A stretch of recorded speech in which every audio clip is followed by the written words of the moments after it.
The moment I realized my own blood had stolen the last tangible piece of my soulmate, my 80-year-old heart didn't break. It solidified into a monument of icy, calculated resolve. I stood in my immaculate, sun-drenched Florida kitchen, the salt spray from the Gulf Coast barely visible through the panoramic window, clutching a cold, unused teacup.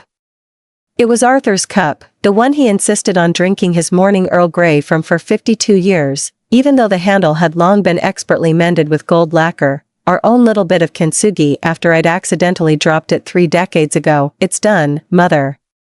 The sale went through this morning, my son, Brandon, said, leaning against the marble counter like a king surveying his stolen kingdom.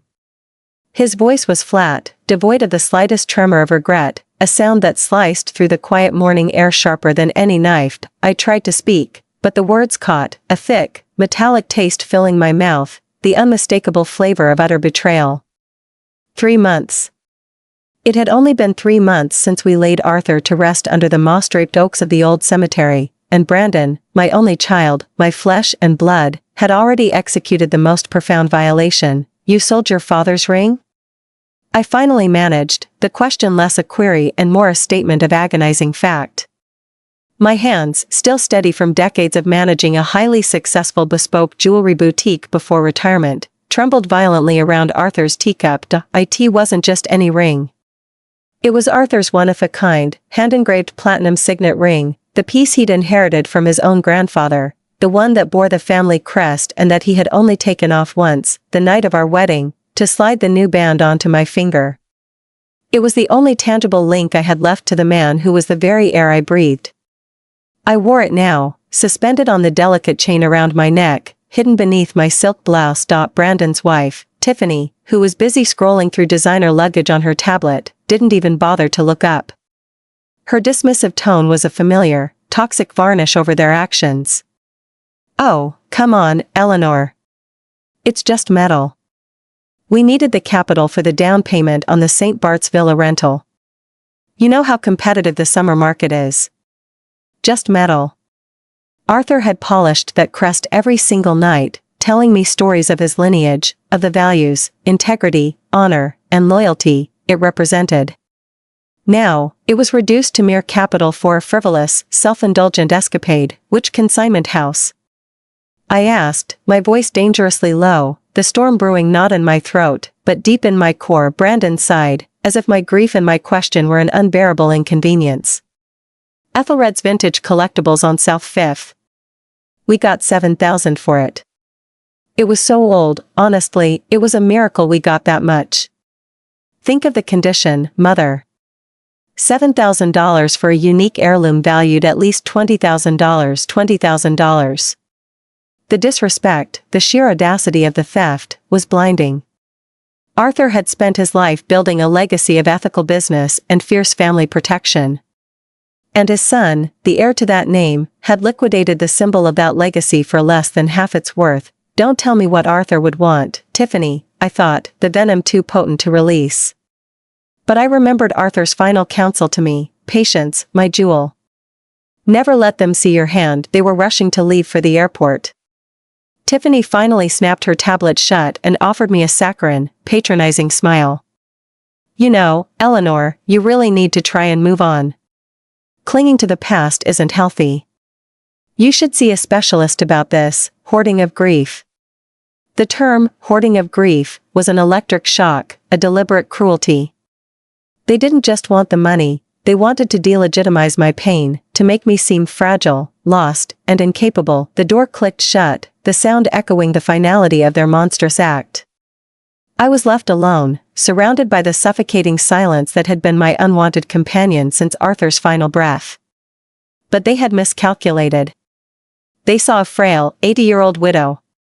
They forgot they were dealing with a woman who had run a multi-million-dollar business with an iron fist, a woman whose keen eye could spot a fake diamond at 50 paces. I wiped the cold porcelain of the teacup, my mind racing not with panic, but with sharp, crystalline clarity. I drove directly to Ethelred's. The shop was a warren of dimly lit cabinets and musty velvet. The proprietor, a man named Silas with hands stained permanently dark from handling antique metals, looked up from his bench. You're here about the Sullivan signet ring, he said, his voice gravelly. It wasn't a question, how did you know? Your son called me. Warned me you might show up, said you were having trouble coping with your loss. Said the ring was just a placeholder for money he was owed. Silas paused, his gaze meeting mine. Look, Mrs. Sullivan. I'm sorry.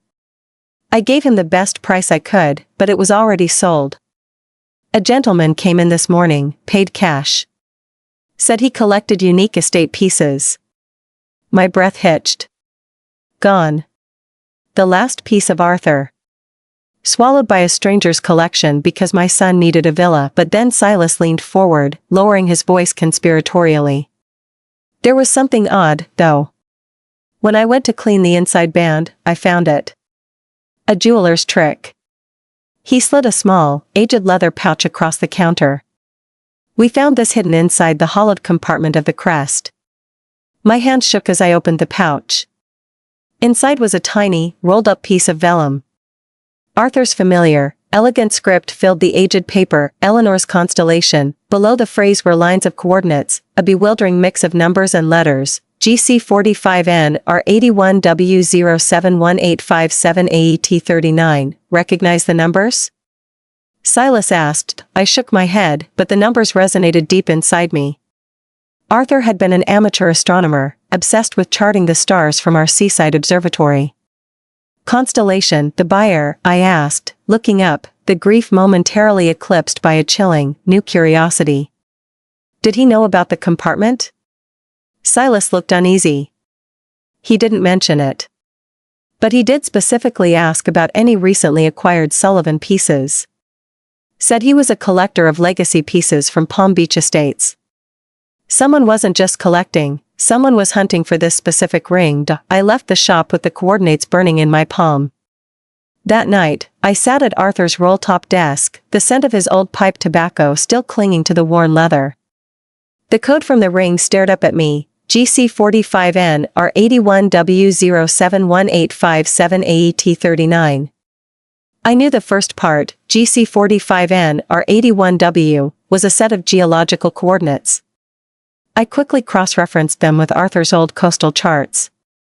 The coordinates pointed not to a star, but to a small, uninhabited island far off the coast of the Dominican Republic, a place Arthur had often joked about buying for my 80th birthday. But the rest of the code? 071857AE-T39.my phone buzzed. It was Brandon. Mom, Tiffany's upset. She saw you at the consignment house. You're making a scene. The sheer nerve of him almost made me laugh, a sharp, cold, soundless laugh. I was attempting to recover your father's stolen property, Brandon. Unfortunately, I was too late. Good. Problem solved.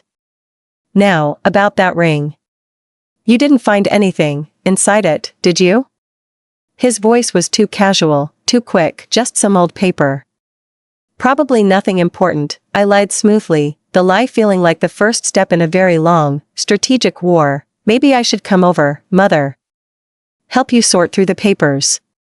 Before we fly out tomorrow. Yesterday, he told me to let go of the past. Today, he was crawling back to rifle through it. Don't trouble yourself, dear. I have it handled. Enjoy your vacation. I hung up and stared at the map on Arthur's computer, the tiny pin marking the distant, secret island. Arthur hadn't just left me a ring. He had left me a treasure map.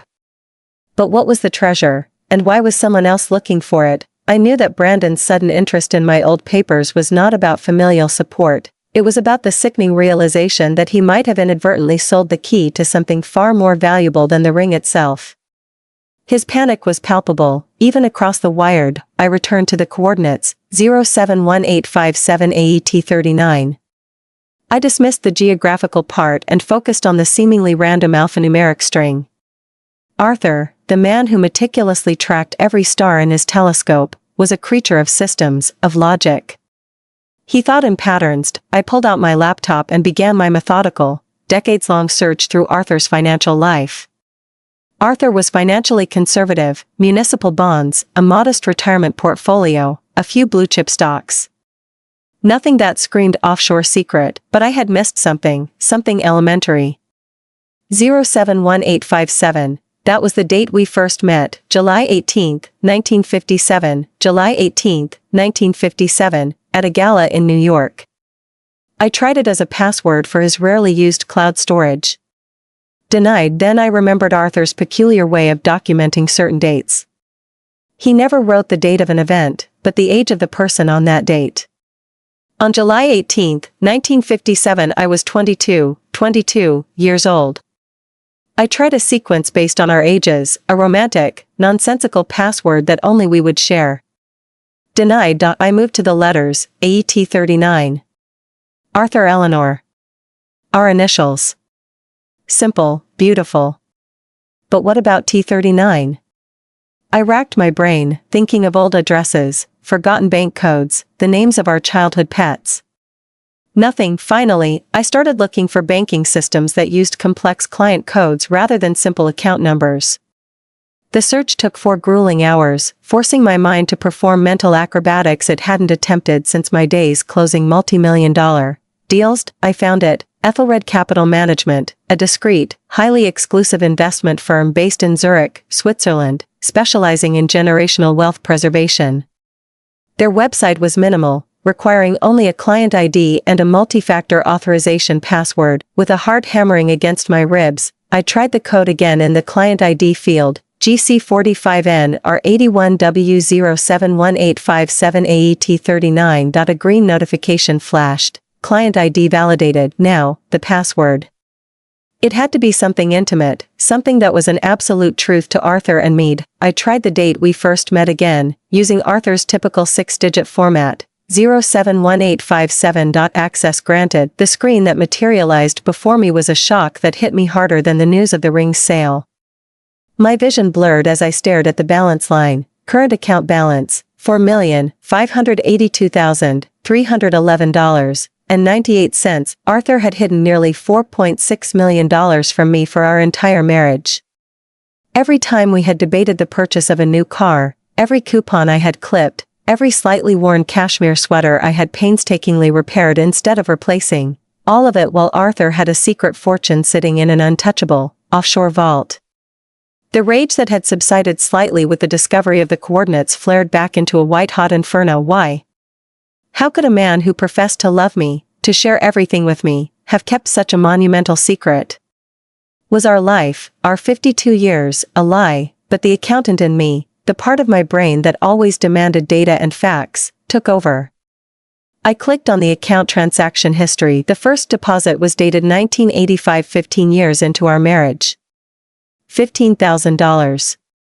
The notation was simple: initial investment, GW inheritance.G.W. Inheritance. That was Arthur's estranged maternal uncle, George Whittaker, a man he had never spoken of, a man whose existence I only vaguely knew about from a cryptic holiday card years ago. Arthur had always claimed the man was a ne'er-do-well, a non-entity. I scrolled through the transactions.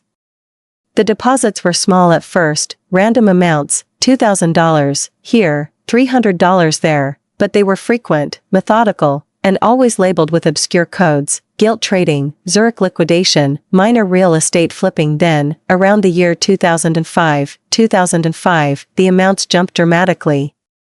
Instead of hundreds or thousands, the deposits were now in the hundreds of thousands of dollars. The notation on these massive transactions chilled me to the bone. Whittaker Acquisitions, South Florida Portfolio. Arthur, the man I thought I knew, the quiet, humble man who ran a small consultancy, had been secretly buying and selling high-value properties in South Florida without my knowledge. He hadn't just been preserving the money, he had been aggressively growing it. I clicked on the secured client communications folder. There, one file labeled Eleanor, in case of emergency, glowed on the screen. It was a video log, uploaded just 2 weeks before his fatal heart attack. My hand hovered over the play button. I wasn't sure I could bear to see his face, to hear his voice, knowing that the man on the screen had been living a lie for decades. But I was committed now. I took a deep breath, the bitter taste of betrayal now tempered by an overwhelming need for the truth, and clicked. Arthur's kind, familiar face filled the screen. He looked tired, his eyes holding a profound sadness I hadn't noticed in the final weeks. Eleanor, my jewel. If you are watching this, it means I am gone, and something has gone wrong, terribly wrong. His voice was steady, but there was an urgency to it that I had never heard before. The money, the nearly $4.6 million, it's not just a secret nest egg, my love. It was insurance. Protection. I hoped we would grow old and spend it together, but I suspect I don't have that time left. Arthur paused, rubbing his forehead with a gesture so familiar it tore a fresh hole in my heart. I never told you about Uncle George's money because of the conditions he placed on it. He demanded absolute secrecy, a fail-safe against a specific kind of danger. He made me swear I would only use it if the family's stability was under threat. And Eleanor, our stability is under threat, from the one person we trusted the most. My blood ran cold. Arthur hadn't died suddenly and unexpectedly, he had been preparing for something, protecting me from a looming catastrophe, a catastrophe that involved our own son. Arthur's confession hung in the air, thick with unspoken tragedy. Our stability is under threat, from the one person we trusted the most. I spent the morning tracing the details of Arthur's secret real estate dealings, a meticulous audit of the transactions listed in the Zurich account history. The man I married, the man who would spend an hour debating the merits of one brand of light bulb over another, was a silent, ruthless property mogul, but the pattern that emerged from the data was not one of shrewd investment, it was one of systematic liquidation. Arthur hadn't been buying properties recently, he had been selling them off at an alarming rate in the 3 years leading up to his death, and here was the detail that made my perfectly chilled blood run like ice water. Every single property Arthur sold, every single transaction labeled Whitaker liquidation, was purchased by the same entity, SB Acquisitions, LLC.S.B. Acquisitions, LLC. Sullivan Brandon. A sickening realization washed over me. I grabbed my phone and called Cynthia, my former bookkeeper and now a licensed financial investigator, a woman whose loyalty I had earned over 3 decades in business. Cynthia, I need you to run a full corporate profile on an entity, SB Acquisitions, LLC, South Florida. I need to know the principal owner, the operating address, everything. Immediately. Eleanor, are you okay? That sounds serious. It is, I said, my voice hardening. It is deadly serious. I need to know in 60 minutes. While I waited, I dove back into Arthur's roll-top desk, driven by a frantic urgency. If Brandon was the buyer, if he was somehow tied to Arthur's sudden liquidation, then the betrayal went deeper than a stolen ring. Behind a false back panel in the filing cabinet, concealed by years of old tax returns, I found a thin manila envelope marked, Legal Protection, Do Not Open. Inside, it wasn't a will or a policy. It was a file, a collection of documents that immediately turned my initial grief and anger into a cold, protective fury. At the top was a letter from a private investigation firm in Miami, dated 6 months before Arthur's death. The contents of the letter were a hammer blow. Mr. Sullivan, per your request for a discreet financial and behavioral analysis of your son, Brandon Sullivan, my findings are gravely concerning. Mr. Sullivan has incurred massive gambling debts, currently estimated at $190,000 owed to various offshore syndicates. Furthermore, he has initiated several high-interest commercial loans using fraudulent business projections and forged property appraisals. Of greater concern are his recent inquiries into your estate. He has contacted 4 different estate planning attorneys, asking specifically about incapacity planning and the legal threshold for challenging a living will. Our surveillance also confirms he has been touring several upscale assisted living facilities under the pretense of future planning for his parents. I believe your son is preparing to petition the court to have you both declared financially and mentally incompetent to gain immediate access to your assets. He has been researching this option for the past 7 months. I strongly advise immediate legal action to protect all assets and ensure Mrs. Sullivan's financial and physical security. Regards, Thomas Vance, private investigator. The pages dropped from my shaking hands. Brandon hadn't sold the ring for vacation money. He had sold it for seed money, a desperate attempt to cover his tracks and finance his final, despicable maneuver, declaring me incompetent. The truth solidified in my mind like a perfectly cut diamond. Arthur hadn't been hiding money from me, he had been hiding money for me, systematically moving it out of Brandon's reach, anticipating our son's final, cruel betrayal. The phone rang. It was Cynthia Eleanor, the owner of SB Acquisitions, LLC. Is Brandon Sullivan your son? He registered it 3 years ago. It's a shell company. I closed my eyes, the pieces fitting together with sickening, undeniable precision. Arthur had known. He had seen the darkness in his own son and had spent the last years of his life dismantling his own estate, property by property, transaction by transaction, ensuring that every dollar was either liquidated or transferred into the only place Brandon couldn't find it, the secret Zurich account, the code for which was hidden in the ring. My son hadn't stolen the family signet ring for a St. Bart's rental. He had stolen it because he was hunting for the key I now held.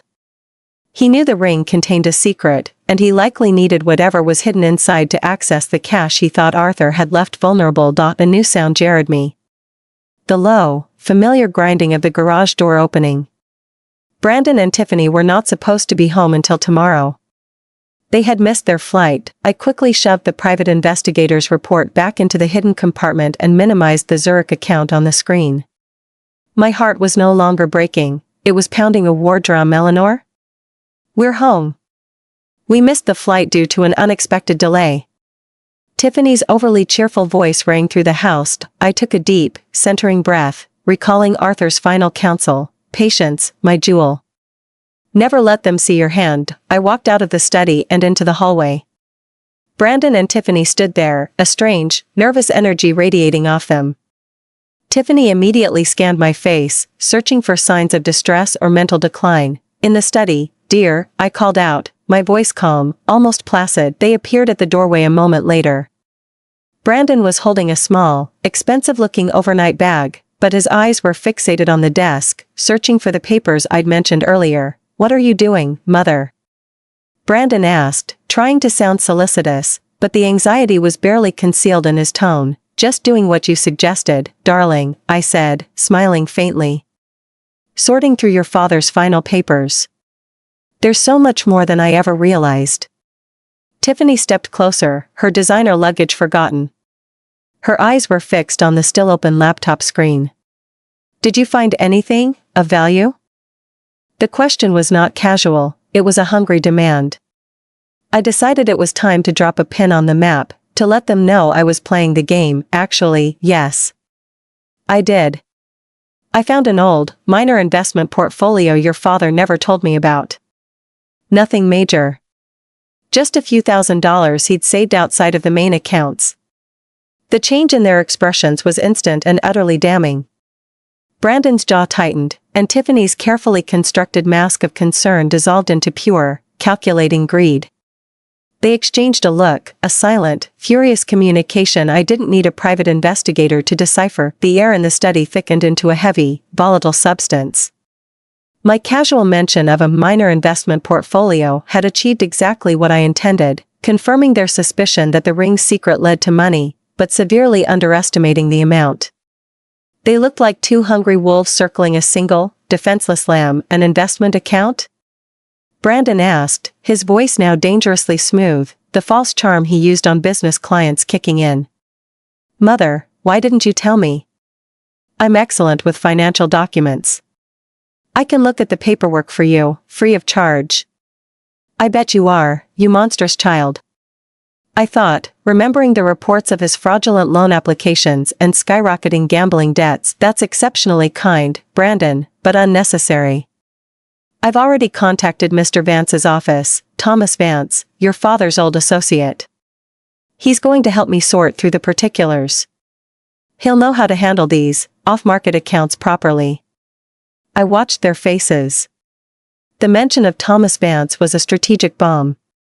Vance wasn't just Arthur's old associate, he was the man who had authored the damning private investigator's report. Brandon couldn't possibly know that, but the name was prominent enough in Arthur's professional circle to cause alarm. Brandon hesitated. "Vance? He charges over $500 an hour. Mother, you're being financially reckless. I can look at it for free." "I can afford $500 an hour, Brandon," I replied, my voice cool and even. Your father ensured that. The silence that followed was a masterclass in tension. Tiffany's eyes were narrowed, the pretense of the loving daughter-in-law completely gone. She was sizing me up, calculating the cost of this unexpected resistance. Eleanor, why are you being so difficult? Tiffany hissed, abandoning all subtlety. We're your family. Your only family. We just want to help you manage things. Your father wouldn't want you draining his retirement fund on frivolous legal fees. Draining his retirement fund. The irony was a bitter tonic. Tiffany, I said, standing up slowly, maintaining eye contact, using the practiced, unblinking gaze I used to deploy on aggressive sales reps. My husband left me a private message inside his signet ring. That private message led to this private account. Private being the operative word for none of your business. Tiffany's face flushed scarlet with outrage. Excuse me? You're speaking to me as if I'm an intruder. Brandon finally stepped between us, his voice taking on the manipulative, patronizing tone I now recognized as his signature move. Mother, we're family. There's no need for secrets. Especially when you're clearly not thinking straight. You're talking about secret messages and offshore accounts like something out of a bad spy novel. Secrets? I laughed, a short, sharp, genuine sound that cut through the tension. Like the secret $190,000 in gambling debts you owe, Brandon? Or the secret shell company you've been using to liquidate your father's properties behind my back? The blood drained instantly from Brandon's face. Tiffany's jaw dropped, her expensive makeup suddenly looking garish and cheap. I don't know what you're talking about, Brandon stammered, his body slumping against the doorframe as if all the strength had been sucked out of him. S.B. Acquisitions, LLC. Ring a bell, dear? I pressed, watching their terror and panic bloom. Your father knew, Brandon. He knew everything. He knew your financial ruin, your plans to commit fraud, and your sickening intent to have your own mother declared incompetent. I walked to Arthur's desk, the center of his secret defense, and pulled out the private investigator's report. I laid it on the desk, not to give it to him, but to let him see the official letterhead. This letter is dated 6 months before your father passed. He hired this man to document every single lie, every debt, and every vile plan you hatched to steal from us. Arthur didn't just protect me in his death, he provided the evidence for your downfall. Brandon stared at the report, the color in his face replaced by an ashen gray. That code you're so desperate to find in the ring, I continued, my voice now low, a quiet pronouncement of justice. It's the key to $4.6 million. Money that your father ensured will never, ever be touched by your fraudulent hands. Tiffany snapped out of her shock first. She grabbed Brandon's arm, her eyes blazing with a desperate, animalistic ferocity. We need to leave now, Brandon. Now. But Brandon was staring at me, a complicated mix of shame, respect, and devastating loss etched on his features. He really knew, he whispered, the little boy I had once raised briefly visible behind the mask of the financial predator. Yes, he knew, I confirmed. He knew his only son was preparing to rob his own mother and sell her autonomy for debt relief. What does that make you, Brandon? The moment of vulnerability passed as Tiffany's grip tightened. This isn't over, Eleanor. This is elder abuse. You're slandering him, she hissed, pulling Brandon toward the door. Yes, it is over, I called after them, the finality ringing through the house.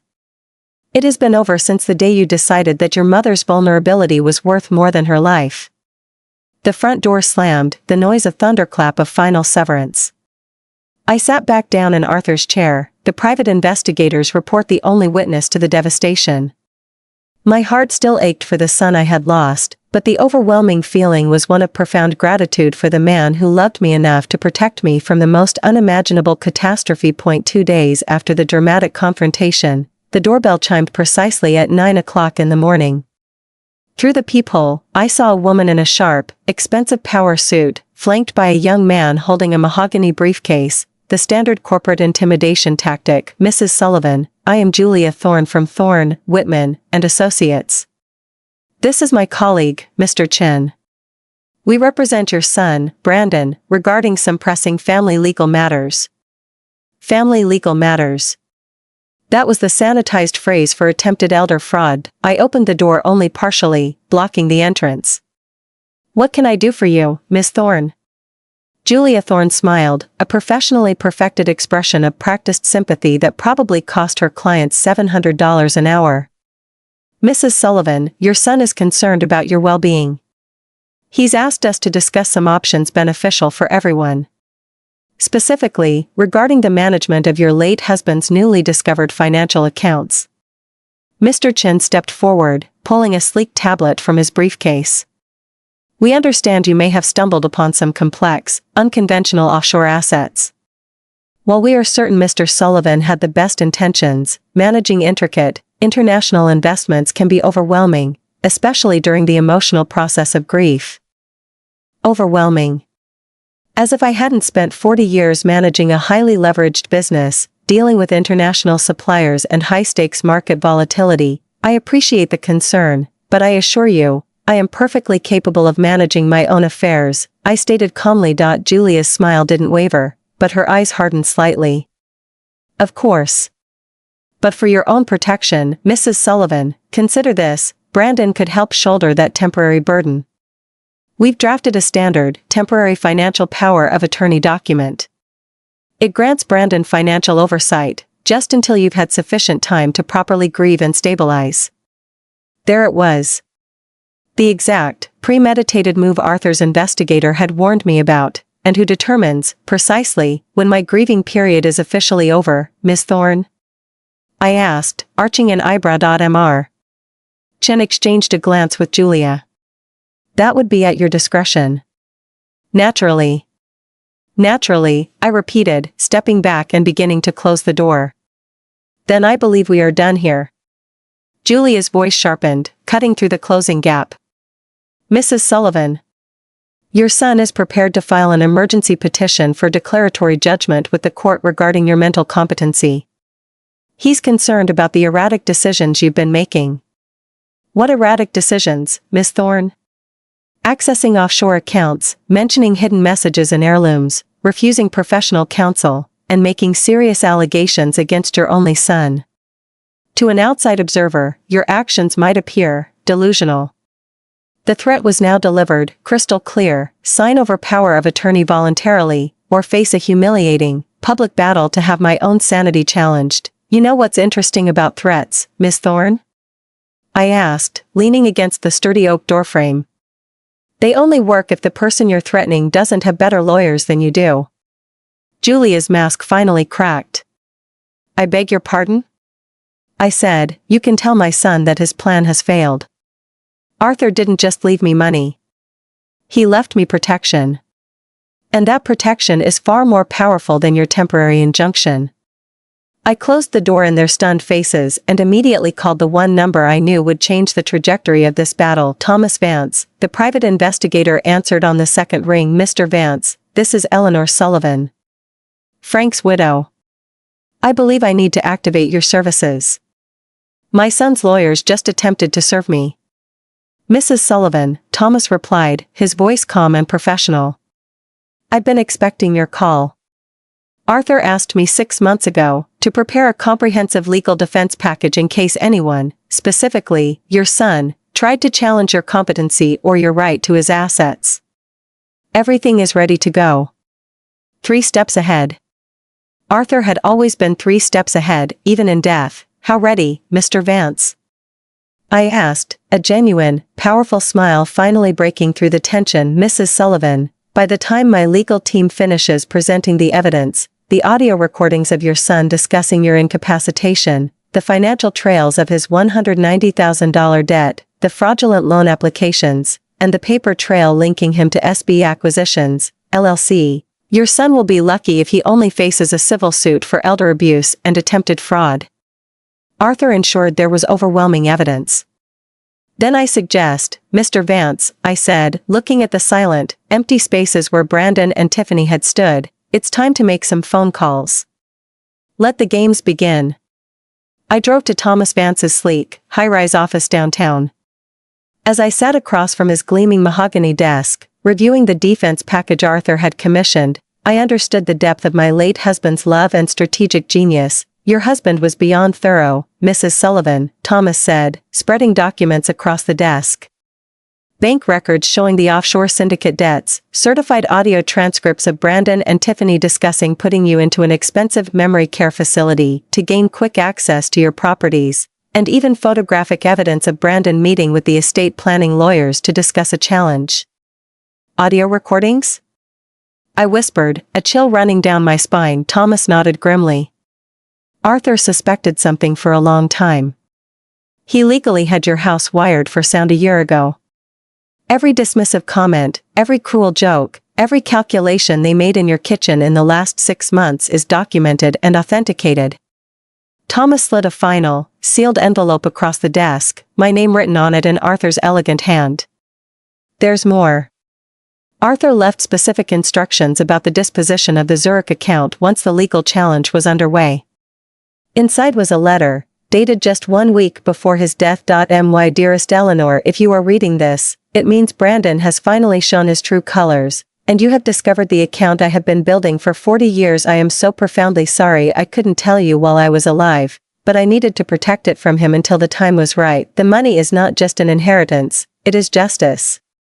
Every penny in that $4.6 million account came from investments I made using the information Brandon thought he was hiding from us. When he started his shell company, he would brag over the phone to his cronies about his inside deals and guaranteed investments in South Florida real estate. What he didn't know was that I was listening, and I was investing in the exact same opportunities, with money he didn't know existed. Brandon unknowingly funded his own downfall.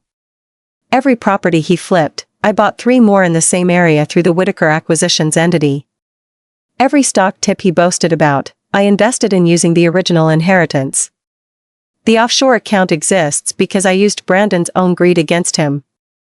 Now, Thomas has the final instructions. He is to immediately transfer the funds into a trust in your name. You will have financial independence that Brandon can never touch. But, more importantly, you will have the power to choose how this ends. You can pursue the criminal charges and let him face the consequences of trying to steal from his own mother. Or you can choose forgiveness, secure in the knowledge that you are protected. The choice is yours, my jewel. It always has been, forever yours, Arthur. I set the letter down, a wave of profound emotion washing over me. Arthur hadn't just protected me from financial ruin, he had created a legal and financial fortress using his son's own hubris as the building blocks. He had given me not a handout, but the ultimate leverage. The next morning, Thomas Vance filed the necessary responses in court, completely dismantling Brandon's initial petition before it could even be heard. The judge, presented with the overwhelming evidence of Brandon's debts and fraudulent intent, dismissed the petition and imposed a temporary restraining order, preventing Brandon and Tiffany from coming within 500 feet of my home or my assets. Brandon and Tiffany's lawyers quickly folded. The shame, the legal fees, and the threat of criminal prosecution were too much. They quietly dropped the matter. I was safe. Financially independent beyond my wildest needs. I had won the war, not through anger, but through the enduring, silent strategy of my beloved husband. But the final choice, the true test of Arthur's legacy, remained. I sat alone one evening, the setting sun turning the Gulf of Mexico a beautiful, fiery orange, and finally, I made the call to Brandon. Mother? His voice was thin, defeated. Brandon, I won't pursue criminal charges. I won't send you to jail, because that would destroy the legacy of my love for your father. But you will never again have access to this family's name, or this family's money. I paused, letting the weight of my words settle. The $4.6 million is untouchable. But I will do this. I will settle your gambling debts of $190,000. I will pay them off, with 2 conditions. First, you will immediately dissolve SB Acquisitions, LLC. Second, you will never, ever contact me again. This is your final clean slate. You get your life back, but you lose your mother, forever. The silence on the line was long, agonizing. Thank you, Mother, he finally whispered, the 2 words hollow and broken. I hung up. It wasn't forgiveness I had chosen, but justice layered with release. Arthur had given me the power to break the toxic cycle and protect the purity of our legacy. I was not a victim of grief, I was the architect of my own peace. The treasure Arthur left was not the money, but the truth and the power to write my own ending. The price of betrayal was high. I lost a son, but I gained an empire, built by the man who loved me enough to orchestrate my protection from the grave. Arthur's true legacy wasn't the millions, but the quiet, strategic love that transformed me from a grieving widow into a survivor. If this story of hidden strength, shocking betrayal, and ultimate justice resonates with your own fight, hit that subscribe button now and join our community of unbreakable women. Comment below, what is the most powerful piece of advice you've ever received from a loved one? Let's honor the quiet protectors in our lives and remember, you are not fragile, you are fortified.